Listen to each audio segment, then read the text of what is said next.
Hello everybody, these are your morning announcements for April 17th, 2020. I'm Ethan, and I'm here to let you guys know that WCAT news is back, baby! Our media class met last week and came to a decision that we will indeed be continuing doing our morning announcements just from the insides of our home. This news program will be brand new as we will have actual segments for sports, cooking, and more. Make sure you tune in every Friday for some news and a little entertainment to get you through these tough times. Without further ado, I'll start out this program with our stay-at-home sports. Alrighty, now for sports. So I know it's been really hard for all of us sports fans because everything has been canceled and there's really nothing to watch on TV, but I'm here to let you know that there actually is something sports related to watch on TV. But before I get to that, there's actually been some good news from a former Wheeling alumni that actually won a major award. Congrats to Max Nauer for being named the 2019 USA Greco-Roman Wrestler of the Year. Max was a former WHS alumni where he was an amazing wrestler. He won a state championship in 2008, and after that he decided to pursue his career where he'd go to northern Michigan for a few years and eventually work his way into the U.S. Army WCAT, which is one of the best wrestling programs in the entire country. In 2019, Max placed 5th at the Senior World Championships, placing higher than any other USA Greco-Roman wrestler.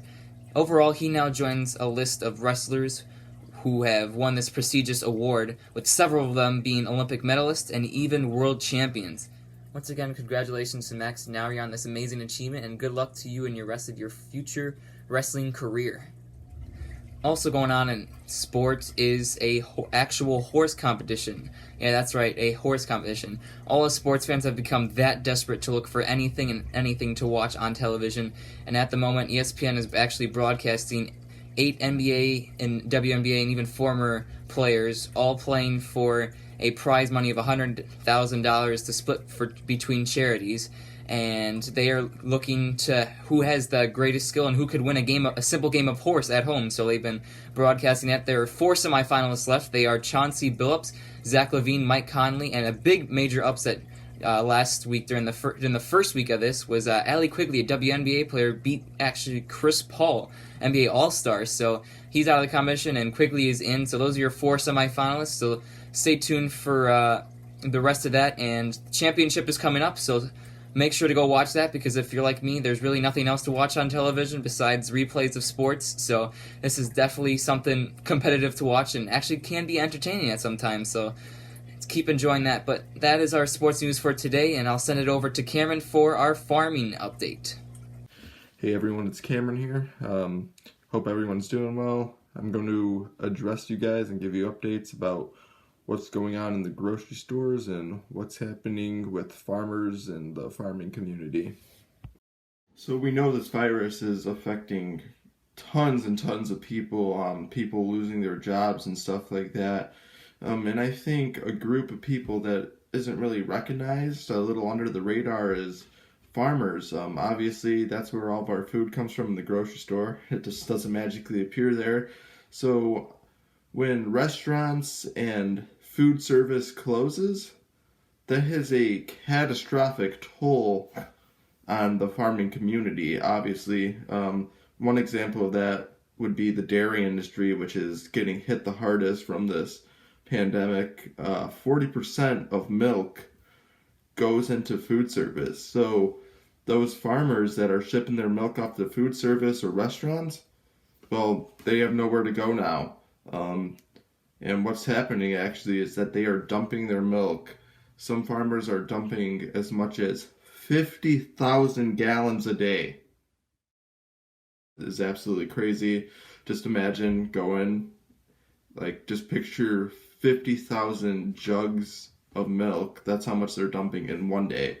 So obviously they don't get the money for that. Some farmers do have insurance, but they're not going to get the money that they would from actually shipping their milk, which is just really sad. And it's just not the dairy industry, it's crops too, the produce. The produce that would go to restaurants or food service, that's not going to grocery stores. It's lots of farmers are having to destroy their crops. Many farmers are even shutting down.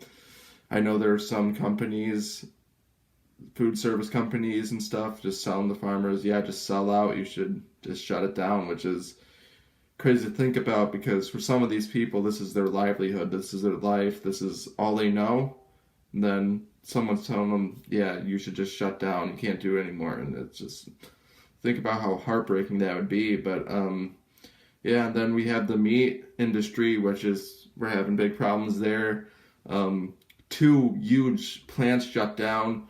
One in South Dakota, which is responsible for 5% of the pork in the United States. That just shut down because they had a coronavirus outbreak. I believe 300 of their employees actually contracted the virus, and 5% of the pork in the United States comes from that plant.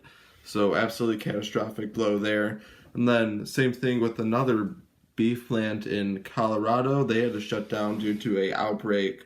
So when these plants start to shut down, this is obviously going to slow the shipments of meat into stores. So there is no shortage of cows or anything like that. We have the food. There is no shortage of food. It's just that when there's a whole process of this food, so when something like this happens, places are going to start shutting down and employees aren't going to want to come to work. So some places just shut down completely, and some are going to be short-handed on workers. So when that happens, that just slows the whole process down. That's why some of these stores don't have meat in their shelves. So yeah, very close to a shortage of meat here, which is kind of scary, but hopefully they can figure something out and get it going again. Another big problem that's happening in the grocery stores that is affecting farmers is stores putting limits on certain products. And I know some products you do have to limit just because, like I said with the meat, there is possibly going to be a shortage, so they have to limit that. But dairy, they should not be limiting. There is no shortage of dairy. There might be some shortage of like the workers at the processing plants, but I don't think that's the concern grocery stores are having. I think the concern is that we're actually going to run out of milk, which is, we have major surpluses of milk, massive yields of milk. No need to worry about that. And by limiting how much milk you buy, that's also having a big toll on dairy farmers. They say these are uncertain times. Well, that is true. For the farmers, these are challenging times, especially for the dairy farmers who are struggling the most from this pandemic. When you go to the grocery store, think about where your food comes from and what the farmers are going through to provide for you and your family. Thank you. That's all I have for this update. Hi, I'm Jeremy Cohen, and it's weather time. It's weather time with Jeremy and Cohen.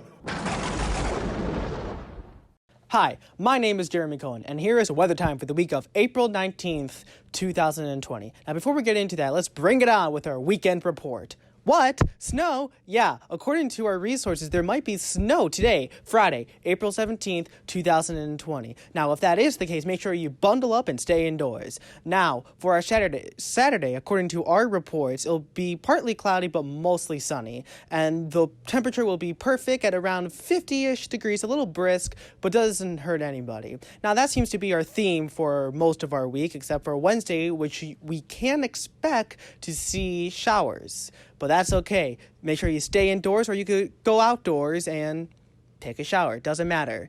Now, once again, our temperatures throughout the week is going to be ranging from lows of 30-ish to highs of around 60-ish. So it'll be perfect for getting outside to walk the dog, go on a run, go on a bike ride, and nothing else. Make sure you guys are practicing social distancing. All right, now let's go to Jurgen the Popcorn Man with our tip of the day. The tip of the day is to stay inside. Yeah! Thank you, Jurgen. Now that is all the time we have left now. My name is Jeremy Cohen, and it's weather time. It's been a pleasure talking to you guys. Hope to see you all next week.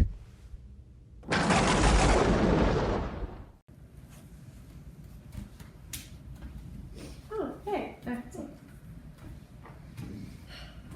want some? No.